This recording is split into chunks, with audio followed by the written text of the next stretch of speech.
pega, por exemplo, quantas esposas já teve o Bolsonaro e quantas esposas teve o Lula? Qual tá mais perto da Bíblia? O Lula.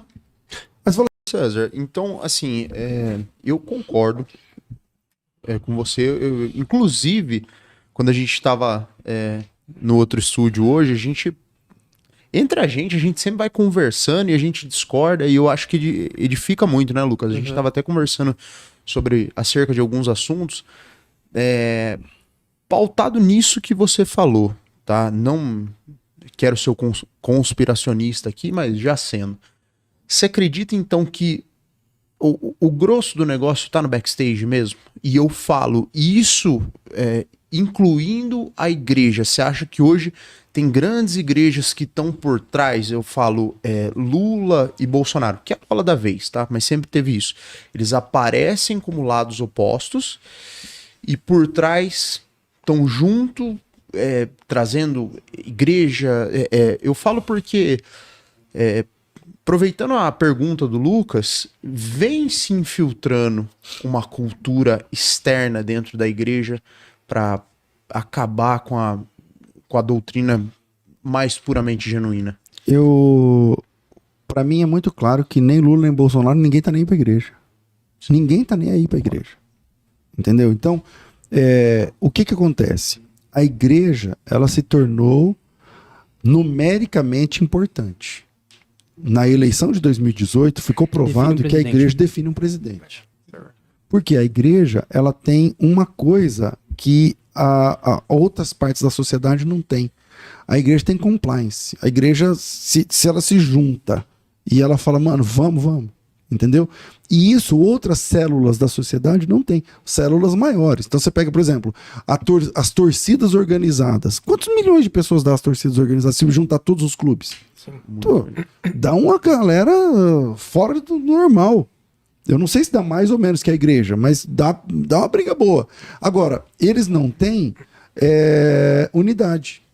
Eles não têm unidade, nem entre eles. Eles se matam entre eles. Agora, a igreja não. A igreja é uma célula da sociedade que tem um propósito de união. Ela pode se dividir em blocos grandes, mas são blocos unidos. Então, a política já estava olhando para a igreja de forma diferente desde antes do Fernando Henrique. Aí, quando viu que a igreja definiu uma eleição, o que o Lula está fazendo? Por exemplo, eu não lembro agora como é que é a lei, mas o Lula já deu aí que uma das coisas que ele assinou é que o crente não pode ser perseguido, não lembro exatamente. Mas por quê? Porque ele é bonitinho? Porque agora ele é crente? Não, o Lula não é nosso irmão, o Bolsonaro não é nosso irmão. Só que nós somos importantes agora, numericamente falando. Então o cara, ele ora diferente. Aonde o Bolsonaro fez campanha? Nas igrejas. Tanto em 2018 como agora. O Lula não foi às igrejas dessa vez, e foi até de forma inteligente, na minha opinião, porque ele disse, eu não vou usar a fé, não sei o quê, mas no fim, ele publicou uma carta para os evangélicos, que eu conheço quem escreveu a carta, e a razão pela qual escreveu a carta.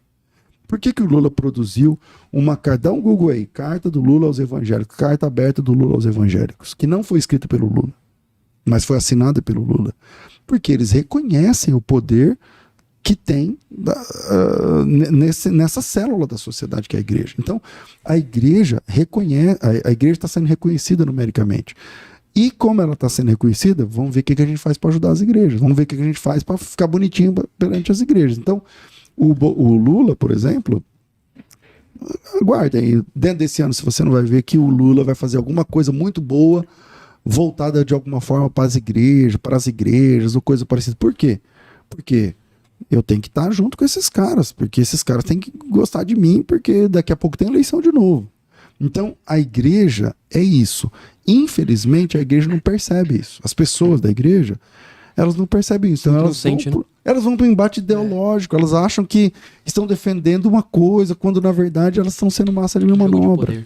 Isso é uma idolatria, não é? Na sua visão? É pecado. É pecado. O papel da igreja é ser voz de Deus, cara. Na reforma, a igreja é chamada de consciência do Estado. Eu não sei se chega nesse ponto, mas o papel da igreja é profético. Profeta não vai em festa de rei. Rei é rei, profeta é profeta. Profeta chega e fala para ele. Por que o João Batista morreu? O João Batista morreu porque ele denunciou o adultério do rei. Ele chegou no rei e falou, mano, tá errado. Então quando você pega, por exemplo, quantas esposas já teve o Bolsonaro e quantas esposas teve o Lula? Qual tá mais perto da Bíblia? O Lula. Mas fala assim, pastor, porque Engraçado. o Lula teve... É engraçado isso. Corte. Não, porque o Isso Lula... é um corte. Não, pensa assim, porque o Bolsonaro teve 3 esposas. O Lula... Tá, o Lula teve 3, mas Fisicamente assim, correto. ele teve uma esposa que morreu. Aí ele ficou viúvo. Aí ele casou com a dona Marisa. Aí ele ficou viúvo. Aí ele casou com essa agora, que eu não lembro o nome. Beleza. Biblicamente, é isso aí. Ele Esse tá é o na padrão. lei. Não, biblicamente, esse é o padrão. Diferente do Bolsonaro. Então, veja, aí quando eu falo essas coisas, as pessoas me taxam de esquerdista. Eu odeio a esquerda, cara. Eu odeio a esquerda. Só que as pessoas não conseguem abrir os olhos. Então, de novo, o Bolsonaro não é irmão em Cristo. Ele entendeu que a igreja é uma boa plataforma, e é. E ele também fez uma coisa muito legal. Tipo assim, já que a igreja é uma boa plataforma, eu vou servir a igreja. Ok, então ele defende pautas da igreja. Isso é legal. Isso é legal. Só que eu não posso misturar. Por exemplo, teve eventos lá que o Bolsonaro participou de uma ceia e tomou ceia.